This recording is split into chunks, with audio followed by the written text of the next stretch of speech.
मंडळी, निष्पाप पर्यटकांचा बळी घेणाऱ्यांचा बदला घ्या ही तुमची भावना अगदी रास्त आहे, पण आपल्याला बदला कुणाचा घ्यायचा आहे, आपला शत्रू कोण आहे हे निवडण्यात जर आपली आज चूक झाली तर तो आपला ऐतिहासिक पराभव ठरू शकतो हे लक्षात घेणं गरजेचं आहे। कारण जीव घेणारे दहशतवादी आणि दहशतवाद्यांना पोषणारा पाकिस्तान हे आपले सगळ्यात मोठे खरे शत्रू आहेत। पण भावनेच्या आवेगात एक वाक्य सातत्यानं आपल्याकडून बोललं जात आहे, लोकल सपोर्ट असल्याशिवाय हे घडणं शक्य नाही। हे चुकीचं आहे असं अजिबात नाही, पण लोकल सपोर्ट या दोन शब्दात कळत न कळत आपण प्रत्येक काश्मीरी माणसाला आपल्या रागाच्या कवेत घेतोय। त्यामुळे सगळ्यांना सारखं ठरवून निष्पाप आणि देशप्रेमींना सुद्धा शिक्षा देण्यासारखं हे नाही का, हे आपण लक्षात घ्यायला हवं।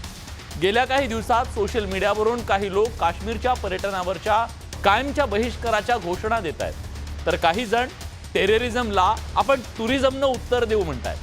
अशा भयाच्या वातावरणात सुद्धा चला काश्मीरला जाऊया आणि दहशतवाद्यांचा मनसुवाच उधळून लावूया अशी भूमिका काही जण मांडतायत।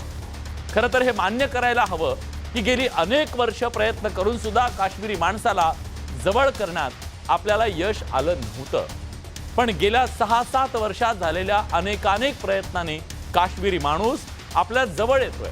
भारतीयांसाठी, मानवतेसाठी त्याच्या डोळ्यात आज पाणी आहे।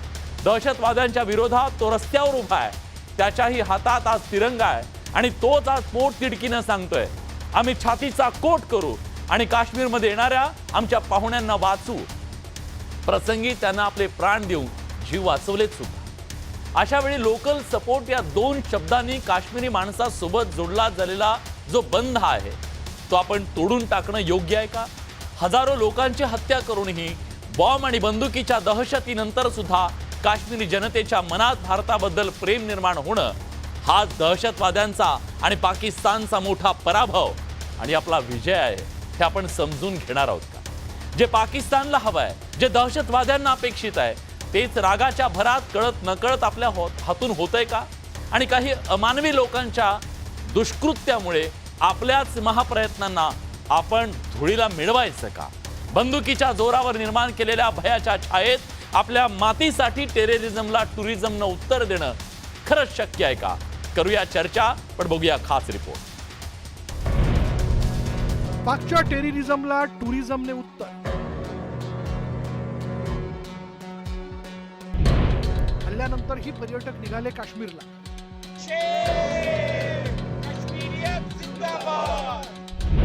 दहशतीला मोडून काढण्यासाठी पुढाकार।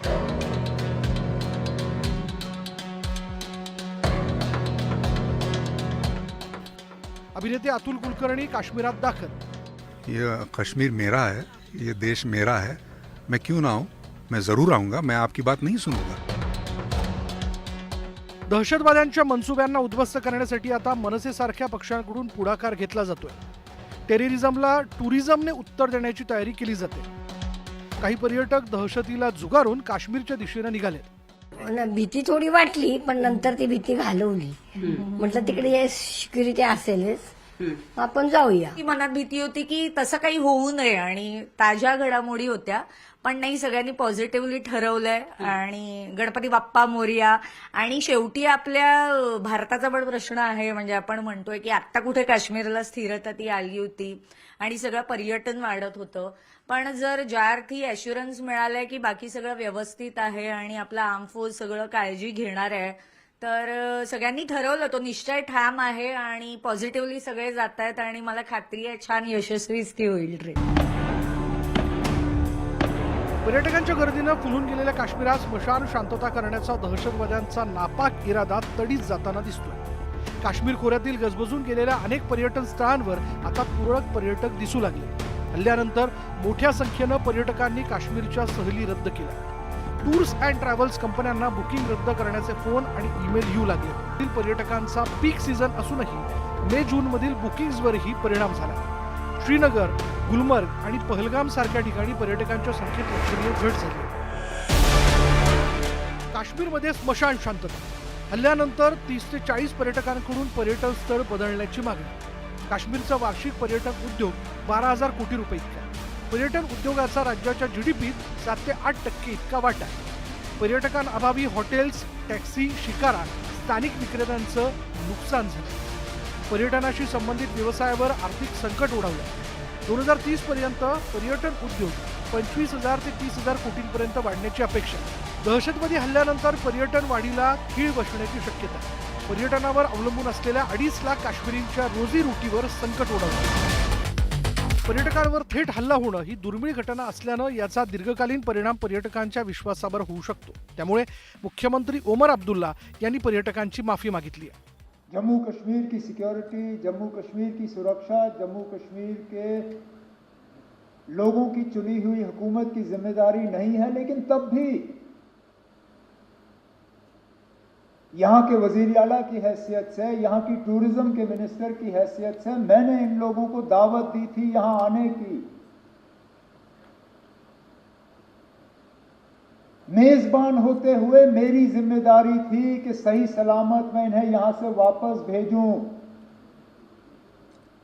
नहीं भेज पाया.